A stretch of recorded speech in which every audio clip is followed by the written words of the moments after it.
In this screencast, we're going to take a look at managing dependencies. We'll look at different ways to add dependencies to your project and how to add, update, and remove dependencies using package search. There are several ways to add new dependencies to your project. First of all, you have probably copied a dependency from Maven repository and pasted it into your build file. For example, let's copy the Gradle format for this dependency and paste it into our build Gradle file. Alternatively, we can copy the Maven XML format into our POM XML if we're using Maven. But did you know that if you copy-paste a Maven XML dependency into your build Gradle file, IntelliJ IDEA automatically turns it into the correct format for Gradle? We can also add dependencies to our build file using code completion. For example, let's add a new dependency to our POM XML. We see that IntelliJ IDEA auto-completes the dependency XML, and we can search for the dependency we want, in this example assert J, and the version number is added. Since this is a test dependency, we need to add the test scope, still using code completion. Code completion works in Gradle too. Let's add assert J to the build Gradle file. We can also use code generation from the build file to add dependencies. In the build file, the POM XML in this Maven project, invoke package search using Command-N on Mac or Alt-Insert on Windows and Linux, and in the menu that opens, select Add Dependency. This will open the Dependencies tool window. Note that if we're using Gradle, we can do the same in our build Gradle file. Alternatively, we can open the Dependencies tool window directly. There is no shortcut to open the Dependencies tool window, so we can either use recent files and type in Dependencies to open the Dependencies tool window, or open it by clicking Quick Launch in the bottom left and selecting Dependencies. In the Dependencies tool window, we can select the module where we want to add a dependency. To add a dependency for the whole project, select All Modules. In this example, let's select the Java Samples module. Now we can search for the dependency to add. The Dependency tool window uses package search, which lets you search, evaluate, and manage dependencies inside the IDE. Note that this search requires an internet connection as it uses the package search backend.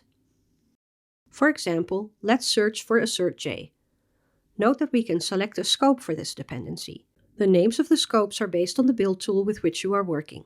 Since this is a test dependency and we're using Maven in this project, we can set the scope to test. We can also select the version we want to use. When we click Add, we see that the dependency is added to the POM XML. The version number is in red because IntelliJ IDEA hasn't downloaded this library before. We can click Load Maven Changes, so IntelliJ IDEA will update its dependencies based on the changes in the POM XML file. Go back to the Dependencies tool window and clear the search box by clicking the X on the right-hand side. You'll see that the project's dependencies are updated with your new dependency. Next, let's look for Jackson DataBind. We see that there are several versions available. Since we have selected only stable versions are shown in the list. If we uncheck this option, we see that the list of versions also includes the release candidates. For production code, we probably want to use stable versions, so let's select the Only Stable checkbox again. With this option enabled, IntelliJ IDEA will exclude any dependencies that have no stable versions and hide them from the list. Now we can select the latest stable version and add this to our project. Let's also load Maven Changes again. Finally, let's also add a new dependency to the Kotlin module. Let's switch to the Kotlin module and open the POM XML for this module. Let's search for Ktor. Notice that some dependencies are marked as multi-platform.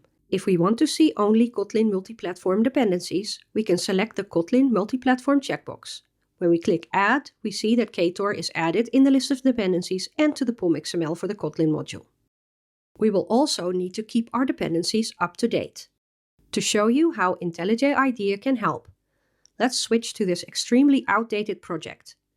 In the POM XML here, we see that several dependencies are marked with squiggly lines underneath them. We can use context actions to update these dependencies. Alternatively, IntelliJ IDEA will show the suggestion to update when we hover over the dependency, and we can click the suggestion to update the dependencies. We can also update our dependencies using the Dependencies tool window. The Dependencies tool window will tell us if there's a newer version of a dependency, as we can see here. We can choose the version to upgrade by clicking on the version number. And note that we don't have to use the latest version. We can also automatically update a dependency to the latest version by clicking Upgrade for that particular dependency. Or we can update all our dependencies at once. Finally, we can remove dependencies we no longer need.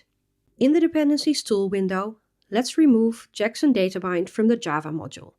We select the dependency we want to remove, Jackson DataBind, and in the Dependencies Details pane, click the More button and select Remove. We see that the dependency is removed from the POM XML and the dependencies list. To remove a dependency from the whole project, select All modules. Now we know how to add, update and remove dependencies using package search. Thanks for watching.